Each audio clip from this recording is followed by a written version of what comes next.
Imena official muri gahunda y'amakuru agezweho tugiye guhera mu karere ka Gatsibo uwakekwagaho gushaka kwiba ihene yafatiwe mu cyuho arakubitwa arapfa.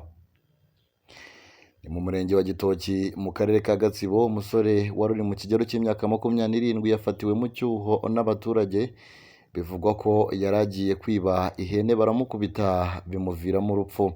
Amakuru yatangajwe na BTN tariki ya 13 Mutarama 2025 avuga ko uwo musore mu masaha y'igicuku n'abandi bajura bateye urugo rw'umukecuru borera igipanga ariko nyir'urugo arabumva. Uwo mukecuru w'imyaka 84 avuga ko yahise atabaza abaturanyi barahagera ariko abandi bajura bariruka hasigara nyakwigendera wenyine batangira kumukubita bamubaza abo bari kumwe. Ati abandi barirutse ariko waguma hano guma. Nyuma abanyerondo baraje baramutwara baza kumujyana kwa muganga ariko bukeye numva ngo yashizemo umwuka. Bamwe mu baturanyi b'uwo mukecuru bavuze ko nyakwigendera nubwo yari afite ibindi akora ariko yagiraga n'ingeso yo gukorakora. Umwe yagize ati hari ukuntu umujura aba yiba ariko abikorana n'ibindi ntimumenye ariko iyo ari umujura niyo mpamvu yafashwe kuko iminsi y'umujura ibibaze. Ababyeyi ba nyakwigendera bo ntibemera ko umwana wabo yibaga ngo kuko n'inshuro zose yagiye afungwa zaterwaga n'ibibazo bikomoka kuri moto yari yaraguze n'umuntu ariko ifite ibibazo by'imisoro. Umunyamabanga nshingwabikorwa mu murenge wa Gitoki Rugengamanzi Steven yiyemeje urupfu rwa nyakwigendera gusa avuga ko inzego bireba zatangiye iperereza. Ati ni umujura witwaga Manishimwe wagiye mu rugo rw'umukecuru ufite imyaka 81 batuye mu mudugudu umwe ari kumwe n'abandi bishe urugi bagiye gutwara amatungo ye. Umukecuru avuza induru abaturage baratabara baraza bahangana nabo ariko abandi bariruka. Yakomeje avuga ko hari inzego zibifitiye ububasha ziri kubikurikirana kuko umurambo ugomba kubanza gusuzumwa ngo harebwe niba koko yishwe n'inkoni kuko yagejejwe kwa muganga ari muzima. Abandi bakekwaho kubigiramo uruhare nabo bashyikirizwa RIB kugira ngo hakorwe iperereza. Abaturage batuye muri ako gace basabye ko hakazwa umutekano kuko ibibazo by'ubujura bikunze kuhumvikana cyane cyane abiba amatungo yo mu rugo. Nimena official turacyari muri gahunda y'amakuru agezweho kano kanya, nizera ko wakanze subscribe. Reka tunyarukire mu karere ka Rutsiro aho hari inkuru igira iti abarimu 5 batawe muri yombi bazira gukoresha diplome z'impimbano.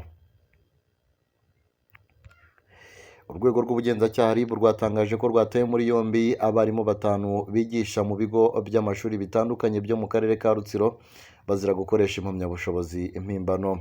Aba barimu batawe muri yombi kuwa 8 Mutarama 2025 barimo Ushimimana Emmanuel w'imyaka 30 y'ubukure. Uyu ni mwarimu wigisha kuri GS Rugaragara gaherereye mu karere ka Rutsiro mu murenge wa Mushonyi akagari ka Rurara mu mudugudu wa Rugaragara. Yafunganywe na Iradukunda Claudine y'imyaka 28 wigisha muri GS Rundoyi yo mu murenge wa Ruhango akagari ka Rundoyi mu mudugudu wa Gakaranka. Bigaragaza ko kandi yafunze Nyiraminani Jeannette y'imyaka 37 wigisha kuri GS Rugote ni mu murenge wa Gihango akagari ka Shyembe mu mudugudu wa Rugote. Tuyisenge Marie Gorete w'imyaka 34 nawe arafunzwe na RIB. Tuyisenge yigisha mu ishuri ribanza rya Umubano riherereye mu murenge wa Ruhanga akagari ka Rundoyi mu mudugudu wa Rushashu. Umwarimu wa 5 watawe muri yombi na RIB n'Uwineza Epaphrodite w'imyaka 38 usanzwe yigisha mu ishuri ribanza rya Umucyo giherereye mu karere ka Rutsiro umurenge wa Mushonyi akagari ka Rurara mu mudugudu wa Gisunzu. Bose bakekwa ko bakoze icyaha cyo gukoresha inyandiko mpimbano ubwo bakoreshaga impamyabumenyi mpimbano zigaragaza ko bize kaminuza ndetse bakanazihemberwaho. Ni icyaha bikekwa ko byakozwe ubwo abarimu bafite impamyabumenyi za kaminuza bagombaga kongezwa umushahara nabo bashaka uko bahimba izo mpamyabushobozi ngo ayo mahirwe atabacika. Kugeza ubu abafashwe bafungiye kuri sitasiyo ya RIB ya Ruhango na Gihango ni mu karere ka Rutsiro. Dosiye zabo zamaze gukorwa ndetse byari biteganyijwe ko zoherezwa ubushinjacyaha kuwa 13 Mutarama 2025. Icyaha cyo guhindura inyandiko cyangwa gukoresha inyandiko mpimbano bakurikiranweho giteganywa n'ingingo ya 126 y'itegeko nomero 38/2018 ryo kuwa 30 Kanama 2018 riteganywa ibyaha n'ibihano muri rusange. Ugihamijwe akatirwa igifungo cy'imyaka 5 ariko kitarenze imyaka 7 n'ihazabu ya miliyoni 3 y'amafaranga y'u Rwanda ariko itarenga miliyoni 5 cyangwa kimwe gusa muri ibyo bihano. RIB iributsa abantu bose kwirinda gukoresha inyandiko mpimbano kuko ari ibikorwa bihanwa n'amategeko. Uzabifatirwamo azaba nk'uko itegeko ribiteganya. Turacyari hano mu makuru hano ku Imena Official, nizera ko mwamaze kuba mukanda subscribe. Amaze kuba mukanda subscribe kugira ngo mutazajya mucikwa n'amakuru agezweho hirya no hino, yaba hano mu Rwanda ndetse no hanze yarwo. Rero turacyakomeje n'amakuru yacu, tugiye kunyarukira muri Repubulika Iharanira Demokarasi ya Kongo, aho hari inkuru rwose ivuga ko M23 igaruriye Ngungu. Imirwano ikomeje gusakirana FARDC ndetse n'umutwe witwaje intwaro wa M23. M23 yisubije Ngungu rero nyuma yo kubagagura FARDC n'abarimo abarundi, barimo ingabo z'abarundi kabisa. Reka rero dusome inkuru yacu ku buryo burambuye, inkuru dusanga ku kinyamakuru cya bwiza.com. Bibutsa gukanda like rwose, reka mbibutse gukanda like kugira ngo tujye tubana.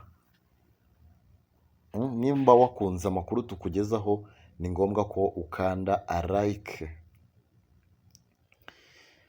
Rero umutwe wa M23 kuri uyu wa kabiri tariki ya 14 Mutarama wisubije agace ka Ngungu ko muri teritwari ya Masisi nyuma yo kwirukanamo ihuriro ry'ingabo za leta ya Repubulika ya Demokarasi ya Kongo. Mu cyumweru gishize nibwo FARDC ifatanyije n'abarimo Wazalendo, FDL n'ingabo z'u Burundi bari bambuye M23 kariya gace kitegeye agace gakungahaye ku mabuye y'agaciro ka Rubaya. Amakuru agera kuri Bwiza arahamya ko M23 yisubije kariya gace nyuma ya operasiyo yakozwe na Special Force, ingabo zidasanzwe zayo. Ni operasiyo rero yaguyemo ingabo nyinshi za FARDC ndetse n'iz'u Burundi.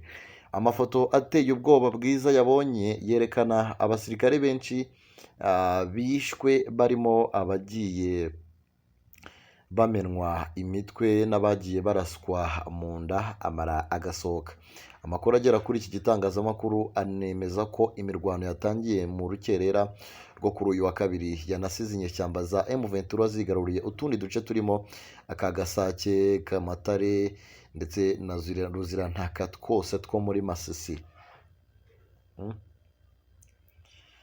Ubwo rero n'ayo makuru yaragezweho,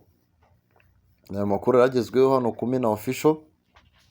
Ariko nanone mbere ko tuva kuri ano makuru, ni mu karere ka Karongi aho hari inkuru ifite umutwe ugira uti umugabo washakaga gukubita ifuni umugore we yatawe muri yombi. Kuwa 12 Mutarama 2025 saa 2 z'ijoro uwitwa Nihabose Wirarisi w'imyaka 36 y'amavuko yatawe muri yombi n'inzego z'umutekano akekwaho gushaka kwica umugore we bashakanye witwa Mukansanga Matilde w'imyaka 58 amukubise ifuni mu mutwe. Uwo mugabo yafashwe kubera ko yagerageje gukubita ifuni umugore we, ariko abana babo baburizamo icyo gikorwa cyafashwe nk'icy'ubunyamaswa, cyane ko ubuyobozi busanzwe bubashishikariza kwirinda amakimbirane ndetse no kuyagaragaza mu gihe hagati mu ngo harimo kutumvikana. Ngo si ubwa mbere ashatse kwica umugore we, kuko hari n'ikindi gihe yashatse kumwica nabwo abana bakaburizamo uwo mugambi, gusa ngo nyuma imiryango yabo ikabunga bakongera gusubirana nk'uko byemezwa n'abaturanyi babo.